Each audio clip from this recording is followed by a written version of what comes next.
Hi friends, welcome back to Calm in the Chaos Homeschool. My name is Davine and today I'm going to be doing a bit of a flip through and review of Easy Grammar. I have level 4 and Easy Grammar Plus. So I'm going to let you know what the differences are between those two Easy Grammar levels and kind of what Easy Grammar program is like and why I do enjoy it.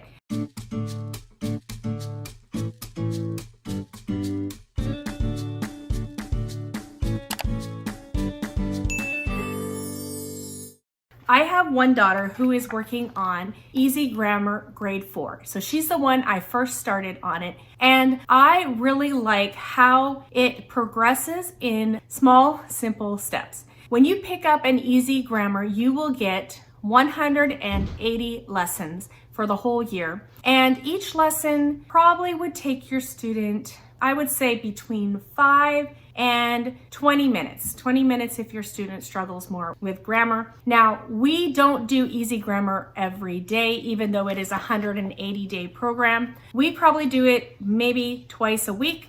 So I have no problem taking more than a year to go through a level, since the next grade is just going to be the same stuff all over again with just a little more in depth. So I have no issue taking even 2 to 3 years to get through one of these grammar programs. So I'm going to take out the other book that I'm using with my other daughter. I am using Easy Grammar Plus. Now, Easy Grammar, I believe it goes from grade 1 to grade 6. I'm thinking. And then Easy Grammar Plus is like 7 and above. So it's everything that your child would need to know in grammar. And it's what I had available to me. So I'm using that with my other daughter.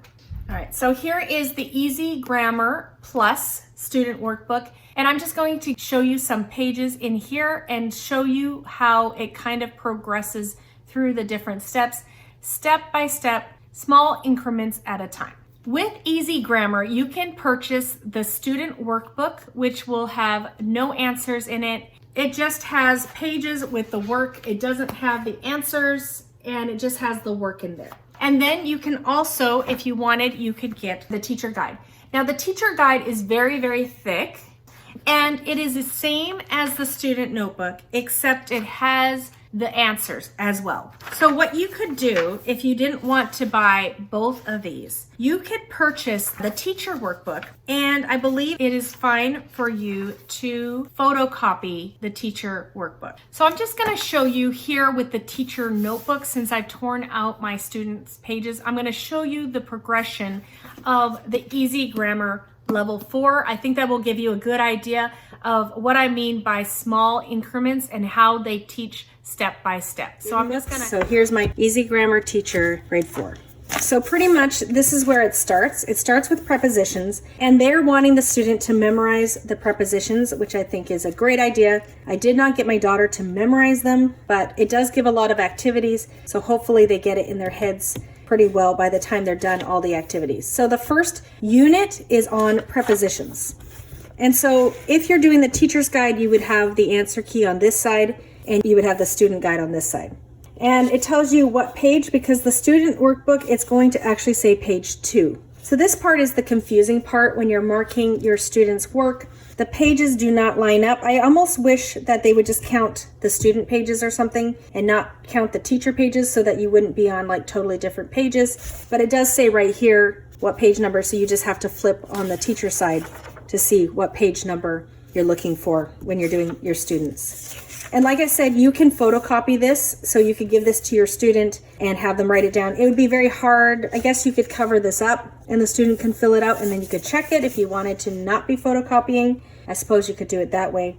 But so first they have like this practice scrambling prepositions, opposites, unscrambling, filling in the blanks. They have a preposition game, writing down prepositions that only have 2 letters, 3 letters, 4 letters, 5 letters. Writing sentences with the prepositions. Now, circling the prepositions. Okay, and then this is a teaching page. Tells you how to teach the next section to your child. Prepositions, adding words behind the prepositions. A prepositional phrase begins with a preposition and ends with a noun, usually something you can see, or a pronoun such as me, he, him, her, them. Cross out the prepositional phrases. So then you're crossing out. We bought hot dogs for the picnic. Their uncle lives in Oregon. Our car is parked past that alley. And what this is doing is, first of all, they are able to identify the prepositional phrases, but it's also simplifying the sentence for future things that they're going to be learning and building upon. So it's really cool how they start with prepositions so that it simplifies the sentences a little bit. And then they're able to see when they're talking about the nouns and the verbs and the subjects and predicates and all that, they get to see the main part of the sentence there because they've crossed out the prepositional phrases. All right, and then you're starting to write the object of the preposition on the back of these prepositional phrases. And then we're going to talk about subjects and verbs. Now we're starting to do that. So we're crossing out the prepositional phrases, we're underlining the subject, and we're underlining the verb twice. We're still in prepositions, and we're working on subjects and verbs.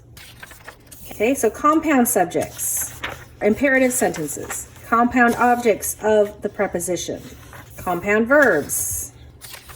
Now we're getting into helping verbs. We're still working on prepositions, but we're starting to add some things. Infinitives.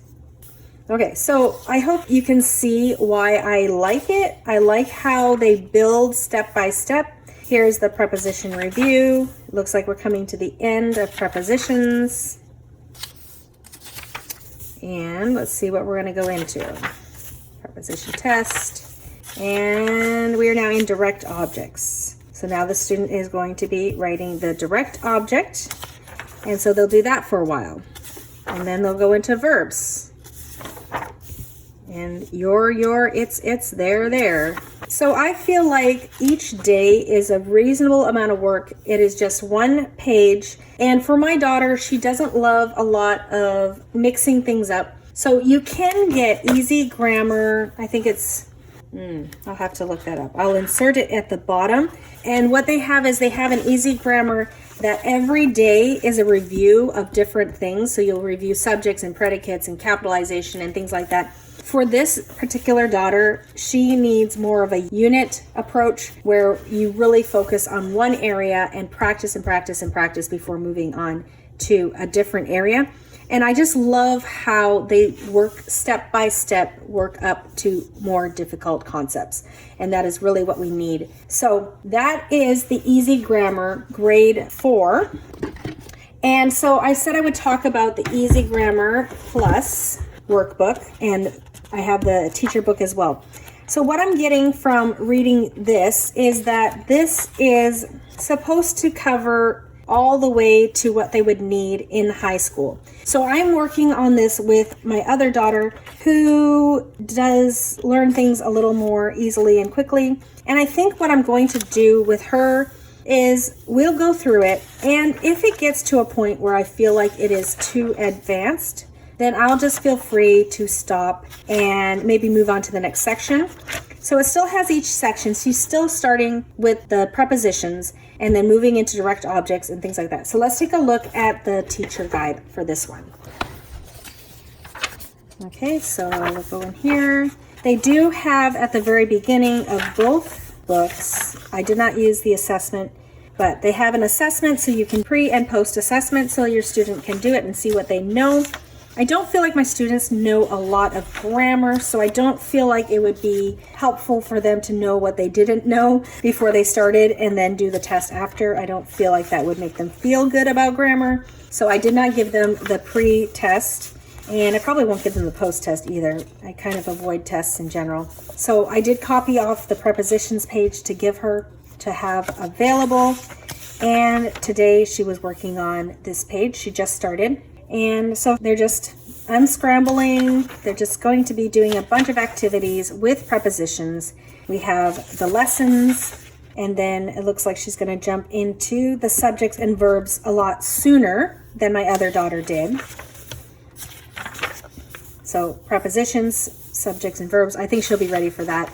And so it is progressing faster, definitely progressing faster, compound subjects, but I think this daughter will be able to pick that up helping verb. We have done grammar in the past, and so I think if she has an example, she'll be able to do it. So this is the Grammar Plus. I believe it is what you would do after the Easy Grammar Grade 6. So here I am on the easygrammar.com just to look at the different products they have. So here's Easy Grammar, and the one I'm talking about today is grade 4.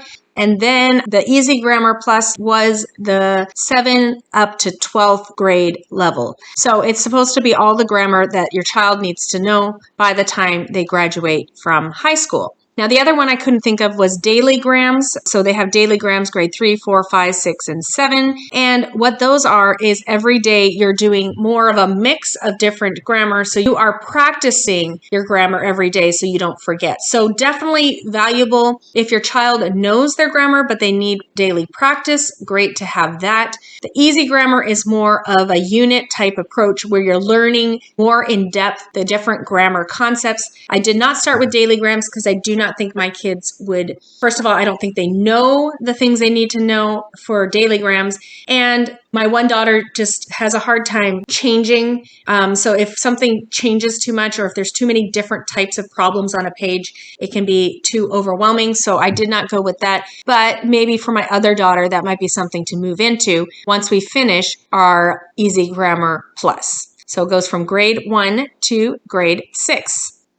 Looks like they have a placement test here, so you could do a placement test with your child. So they have elementary and then 7 to 12. I didn't do that. I usually feel like I can look at materials and have a pretty good guess at where I should place my child. So if you want to take a look at this website, you can go here, easygrammar.com. Thanks for coming today. I hope that's helpful in letting you know whether Easy Grammar might be the grammar that would work for your child. If you like flip throughs and reviews like this, I have more coming up shortly. So please don't forget to like and subscribe and hit the bell notification so YouTube lets you know when a new video is up. I hope to see you in the next video. Goodbye, everyone.